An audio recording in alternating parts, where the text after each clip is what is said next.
2026ல government ஜாப்க்கு try பண்றீங்களா? அப்போ உங்களுக்கு பேங்கிங் தான் சூட்டபிள் செக்டார். எல்லாருக்கும் தெரிஞ்ச மாரி சொசைட்டிலேயே most respectable and prestigious jobs. And வருஷத்துக்கு nearly 15 to 20 recruitment drives banking and insurance செக்டார்ல மட்டும் வருது. ஸோ அப்படிப்பட்ட எக்ஸாம்க்கு எப்படி ப்ரிப்பேர் பண்ணோம் இல்லையா? இங்கே தான் நம்ம சுரேஷ் பேங்கிங் உள்ள வராங்க. உங்களுக்கு குவாட் லெவல் ப்ராக்டிஸ்லயே லேர்னர்ஸ்க்காக கிளாஸ் பேட்ச் அண்ட் பிக்னஸ்க்காக prelims test batch and intermediate and டாப்பர்ஸ்க்காக mains test batch and super பேட்சும் ஆஃபர் பண்றாங்க. இது போக நம்ம சுரேஷ் பேங்கிங்ல free study materials, digital lab facilities, daily online and offline test with correction கிளாஸும் ஆஃபர் பண்றாங்க.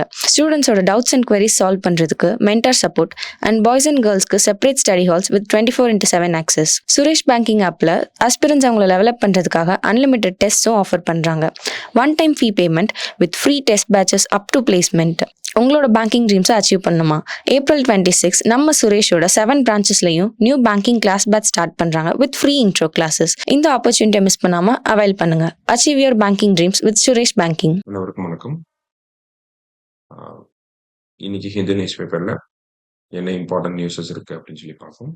ஸோ என்ன கொடுத்துருக்காங்க அப்படின்னா, first registration now mandatory for E sports அப்படின்னு சொல்லி கொடுத்துருக்காங்களா. ஆக்சுவலி இது என்ன செய்தி அப்படின்னு சொல்லி பார்த்தீங்கன்னா, 2025ஆம் ஆண்டு promotion and regulation of online gaming act அப்படின்னு சொல்லி ஒரு சட்டம் கொண்டு வந்திருப்பாங்க. அதாவது ஆன்லைன் கேம்ஸ்லாம் இருக்கு இல்லையா, நமக்கு இந்த போக்கர் கேம்ஸ் இருக்கு, ரம்மி சர்க்கிள், அந்த மாதிரியான கேம்ஸ்லாம் இருக்கு. இந்த மாதிரி ஆன்லைன் கேம்ஸ்லாம் நிறைய இருக்குல்ல. இந்த ஆன்லைன் கேம்ஸை வந்து ரெகுலேட் பண்றதுக்காக கொண்டு வரப்பட்ட ஒரு சட்டம் தான் promotion and regulation of online gaming act 2025 அப்படிங்கிற சட்டம். ஸோ இந்த சட்டத்தினுடைய விதிகள் சமீபத்தில் வெளியிடப்பட்டிருக்கு. இந்த சட்டம் வரக்கூடிய மே 1ஆம் தேதியிலிருந்து நடைமுறைக்கு வரப்போகுது. ஸோ அதை தான் இங்க வந்து கொடுத்துருக்காங்க, இந்த மாதிரி வரப்போகுது அப்படிங்கிறத. சரியா? ஸோ இந்த சட்டத்தை பொறுத்த வரைக்கும் ஆன்லைன் பெட்டிங் பண்ணக்கூடிய கேம்ஸ், அதாவது கேஷ் வச்சு விளையாடக்கூடிய கேம்ஸ், இது எல்லாத்தையுமே தடை பண்ணிட்டாங்க. ஜென்ரலா ஸ்போர்ட்ஸ் கேம்ஸ்லாம் இருக்கும், இப்போ கிரிக்கெட் கேம், ஃபுட்பால் கேம்லாம் இருக்கும் இல்லையா, அதெல்லாம் வந்து அலோவ் பண்ணுவாங்க. அதுக்கு ரிஜிஸ்ட்ரேஷன்லாம் வந்து மேண்டட்டரியா இருக்கும். இது எல்லாத்தையுமே இந்த சட்டத்துக்கு கீழே இந்த கேமிங் ரிலேட்டடா இந்தியாவில் கேமிங் ரிலேட்டடா இருக்கக்கூடிய எல்லா ஆஸ்பெக்ட்ஸையும் மானிட்டர் பண்றதுக்காக என்ன பண்றாங்கன்னா, online gaming authority of India அப்படிங்கிறதே ஒன்று கொண்டு வராங்க. சரியா? Online gaming authority of India அப்படிங்கிற ஒரு அமைப்பையே ஏற்படுத்துறாங்க. ஸோ இந்த சட்டம், இந்த அமைப்பு, இதெல்லாம் எந்த அமைச்சகத்துக்கு கீழே வரும் அப்படின்னு சொல்லி பார்த்தீங்கன்னா, ministry of electronics and information technology அப்படிங்கிற இந்த அமைச்சகத்துக்கு கீழே வரப்போகுது. பேசிக்கா இந்த விஷயங்களை நமக்கு எக்ஸாம் பாயிண்ட் ஆஃப் தெரிஞ்சுக்கிட்டா போகும். சரியா? அடுத்தது வந்து பாத்தீங்கன்னா, India's post left wing extremism future from red sun to new dawn அப்படின்னு சொல்லி கொடுத்துருக்காங்க. சமீபத்தில் நம்ம ஒரு ஆர்டிகல் பார்த்தோம். இந்த லெஃப்ட் விங் எக்ஸ்ட்ரீமிசம் அப்படின்னா இந்த மாவோயிஸ்ட், நக்சலைட்டு, அது எப்ப ஆரம்பிச்சது? 1967ல சாரு மஜும்தார் நக்சல் பாரியில ஆரம்பிச்சது, நக்சலைட்டா மாறினாங்க. அப்புறம் அதுல இருந்து பிரிஞ்சு ஐடியாலஜி மாத்தி மாவோயிஸ்டா மாறினாங்க. கிட்டத்தட்ட சத்தீஸ்கர், ஜார்க்கண்ட், மத்திய பிரதேஷ், இங்கிருந்து அப்படியே பார்த்தீங்கன்னா நார்த் ஈஸ்டோட பார்டர் வரைக்கும் பார்க்குறப்ப நிறையா டிஸ்ட்ரிக்ட்ஸ் வந்து லெஃப்ட் விங் டெரரிசம்னால பாதிக்கப்பட்டிருந்துச்சு அப்படிங்கிறதெல்லாம் நம்ம பார்த்துருந்தோம்.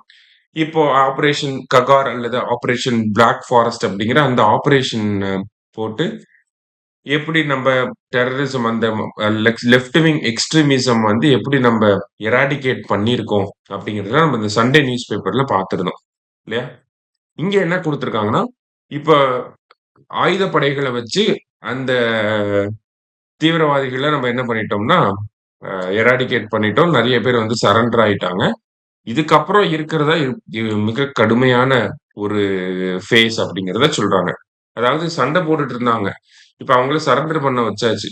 இப்போ என்ன பண்ணணும் அப்படின்னா, அந்த மக்கள் இருப்பாங்க இல்லையா, அந்த மாவோயிஸ்டுகள் இருந்த ஏரியால இருந்து மக்கள் இருப்பாங்க இல்லையா, அந்த மக்களுக்கு தேவையான விஷயங்களை பண்ணி டெவலப்மெண்டல் ஆக்டிவிட்டிஸை கொண்டு வரதான் இருக்கிறதுலே கஷ்டமான ஒரு விஷயம் அப்படிங்கிறத இங்க கொடுத்துருக்காங்க. அதுக்கு என்ன பண்ணணும் அப்படிங்கிற ஒரு சஜஷனை வந்து கொடுத்துருக்காங்க. இப்ப நமக்கு எக்ஸாம் பாயிண்ட் ஆஃப் வியூல இந்த டெரரிசம் அப்படிங்கிற டாபிக் கீழே இதெல்லாம் ஒரு குரூப் 1 மெயின்ஸ், குரூப் 2 மெயின்ஸ் ரெண்டுத்துலயுமே. அப்ப இந்த லெஃப்ட் விங் எக்ஸ்ட்ரீமிசம் அஃபெக்ட் ஆகி இருக்கக்கூடிய ஸ்டேட்ஸுக்கு டெவலப்மெண்ட்டுக்காக என்ன பண்ணலாம், கிவ் யுவர் சஜஷன்ஸ் அப்படின்னு சொல்லி கேட்டாங்கன்னா இந்த மாதிரி சஜஷன்ஸ் எல்லாம் நம்ம கொடுக்க முடியும். சரியா? அதான் நம்ம பார்க்க போறோம். ரைட். முதல்ல 2009ல வந்து நம்மளுடைய பிரதமரா இருந்தவர் மன்மோகன் சிங். அவர் வந்து என்ன சொல்லியிருப்பாருன்னா, இந்த லெஃப்ட் விங் எக்ஸ்ட்ரீமிசம் தான் இந்தியாவோட உள்நாட்டு பாதுகாப்புக்கு இருக்கக்கூடிய மிகப்பெரிய அச்சுறுத்தல். Most serious internal security threat to the nation அப்படிங்கிறத சொல்லியிருப்பார். ஸோ அவரு சொல்லி ஒரு 17 வருஷம் கழிச்சு இப்ப 2026 பட்ஜெட் செஷன்ல வந்து பார்த்தீங்கன்னா, மார்ச் 30ஆம் தேதி நம்ம ஹோம் மினிஸ்டர் அமித்ஷா என்ன சொல்லியிருப்பாருன்னா, இந்தியாவுல இந்த மாவோயிஸ்டுகளுடைய தொந்தரவு இனிமேல் இருக்காது அப்படிங்கிறத சொல்லியிருப்பார். கிட்டத்தட்ட ஒரு 17 வருஷத்துல எப்படி நம்ம ஹேண்டில் பண்ணியிருக்கோம் அப்படிங்கிறத இங்க குடுத்திருக்காங்க. அத தாண்டி இப்ப அடுத்த கட்டமா என்ன பண்ணலாம் அப்படின்னு சொல்லி பார்த்தீங்கன்னா, டெவலப்மெண்டல் ஆக்டிவிட்டீஸ கொண்டு வரணும். உதாரணத்துக்கு ரோடு போட்டு குடுக்கணும், ஸ்கூல் கட்டிக் குடுக்கணும், ஹெல்த் சர்வீசஸ் அதாவது ஆரம்ப சுகாதார நிலையங்கள வந்து கொண்டு வரணும். பேங்கோட பிரான்ச்சஸ வந்து இன்கிரீஸ் பண்ணணும். அங்க இருக்கக்கூடிய மக்களுக்கு பேங்க் அக்கவுண்ட் வந்து ஓப்பன் பண்ணி தரணும். ஏடிஎம் ஃபெசிலிட்டீஸ வந்து அதிகப்படுத்தணும். விமென்க்கு வந்து பார்த்தீங்கன்னா, மகளிர் சுய உதவிக் குழுக்களை ஏற்படுத்தணும். அந்த பால்வாடிகள் அந்த மாதிரியான விஷயங்கள், அங்கன்வாடி அப்படின்னு சொல்றோம் இல்லையா? அந்த மாரியான விஷயங்கள், தடுப்பூசிகள் கொண்டு வரக்கூடிய அந்த நியூட்ரிஷன் சிஸ்டம்ஸ் எல்லாத்தையும் கொண்டு வரணும்.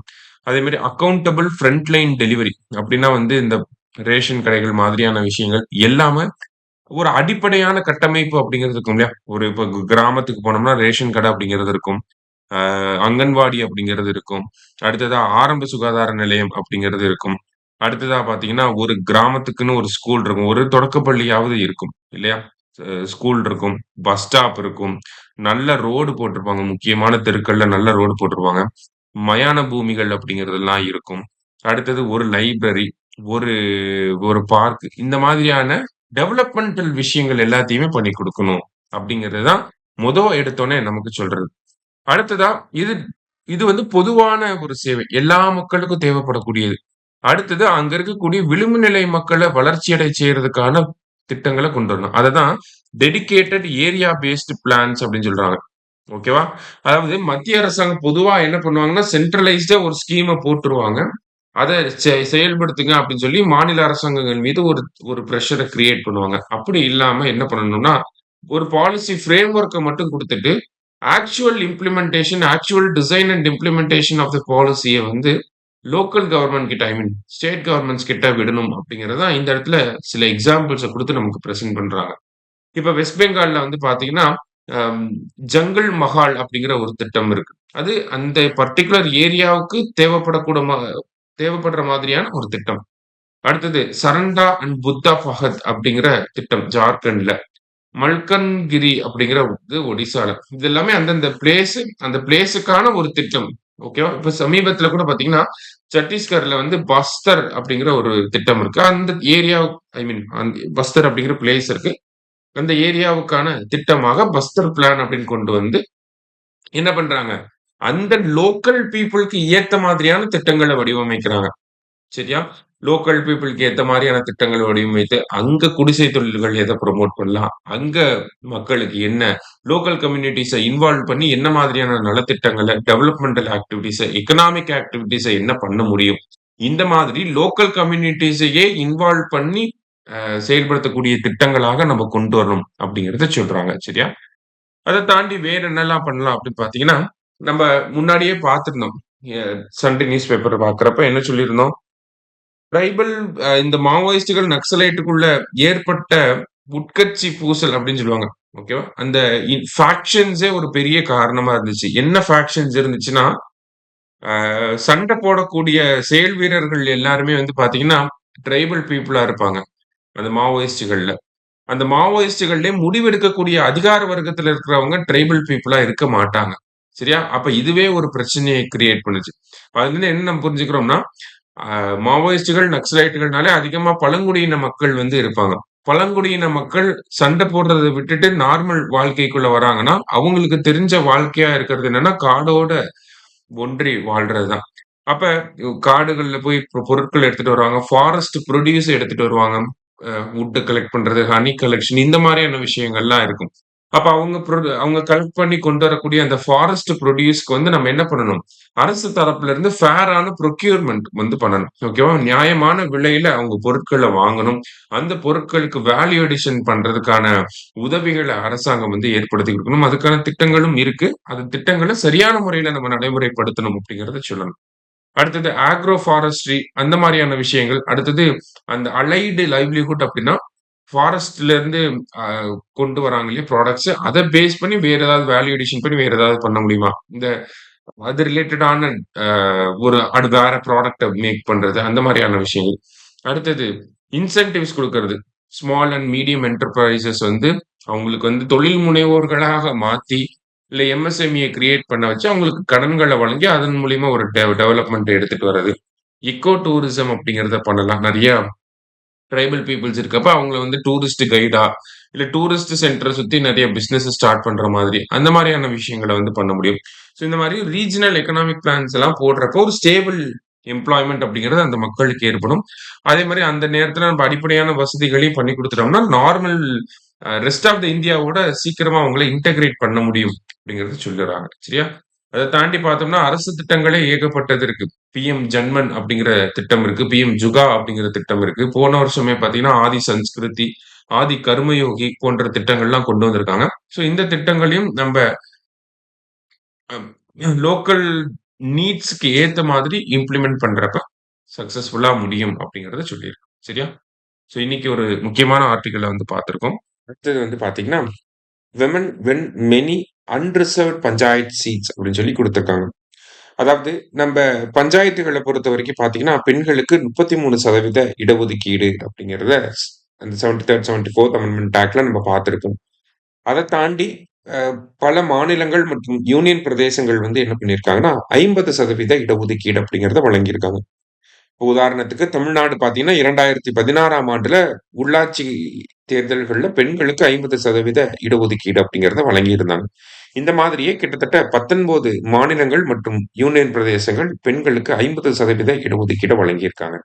ஸோ பெண்களுக்குன்னு ஒதுக்கப்பட்ட சீட்டுகளையும் தாண்டி, பெண்களுக்கு ஒதுக்கப்படாத சீட்டுகளையும் பெண்கள் தான் வெற்றி பெறுறாங்க அப்படிங்கிறத மத்திய பஞ்சாயத்து ராஜ் அமைச்சகம் வந்து வெளியிட்டிருக்கிறாங்க. சரியா? ஒரு தகவல் வெளியிட்டிருக்காங்க. அதாவது அவங்களுடைய தகவல் படி பார்க்கிறப்ப என்ன சொல்றாங்கன்னா, 24.41 லட்சம் பஞ்சாயத்து உறுப்பினர்கள் வந்து இருக்காங்க இந்தியாவுல. அதுல 12.14 லட்சம் உறுப்பினர்கள் வந்து பெண்களாக இருக்காங்க. அதாவது 49.75% வந்து பெண்களாக இருக்காங்க அப்படிங்கிறத உறுதிப்படுத்தி இருக்காங்க. 50% கிட்டத்தட்ட ஏறக்குறைய பார்த்தீங்கன்னா, பெண்கள் தான் இருக்காங்க அப்படிங்கிறது. அத தாண்டி பார்த்தோம்னா, எந்த மாநிலத்தில அதிகமான பெண் உறுப்பினர்கள் இருக்காங்கன்னா, சத்தீஸ்கர்ல அதிகமான பெண் உறுப்பினர்கள் இருக்காங்க. கிட்டத்தட்ட 54.78% பெண்கள் வந்து அங்க வந்து அந்த பஞ்சாயத்துல அந்த 54% வந்து பெண்கள் வந்து இருக்காங்க.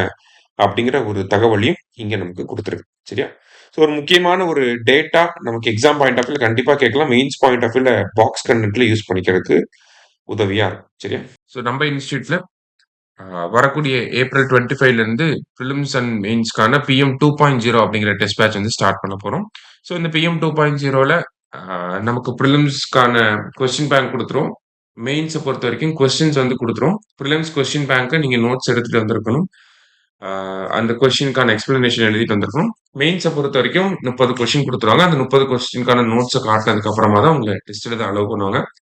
கொஞ்சம் ஸ்ட்ரிக்ட்டா கொண்டு போயிட்டு இருக்கக்கூடிய பேட்ச் இது. அதுல தான் இப்ப செகண்ட் பேட்ச் அப்படிங்கிறத நம்ம போடப் போறோம். கண்டிப்பா ஸ்ட்ரிக்ட்டா தான் இருக்கும். ஆப்சென்டீஸ் 2, 3 டெஸ்ட்க்கு மேல ஆப்சென்ட் ஆனீங்க அப்படின்னா, உங்களுக்கு அந்த பிரீமியம் ஃபெசிலிட்டீஸ்லாம் குடுக்க மாட்டாங்க. இந்த மாதிரி வந்து ஸ்டூடண்ட்ஸ ஸ்ட்ரிக்ட்டா மோல்ட் பண்ணி கொண்டு போய்க்கிட்டு இருக்கோம். ஸோ நீங்களும் ஜாயின் பண்ணணும்னு நெனச்சீங்கன்னா, நம்ம இன்ஸ்டிடியூட்ஸ்க்கு கால் பண்ணுங்க. ஸோ இன்னைக்கு நியூஸ் பேப்பர்ல முக்கியமான விஷயங்கள வந்து பார்த்திருக்கோம். நன்றி.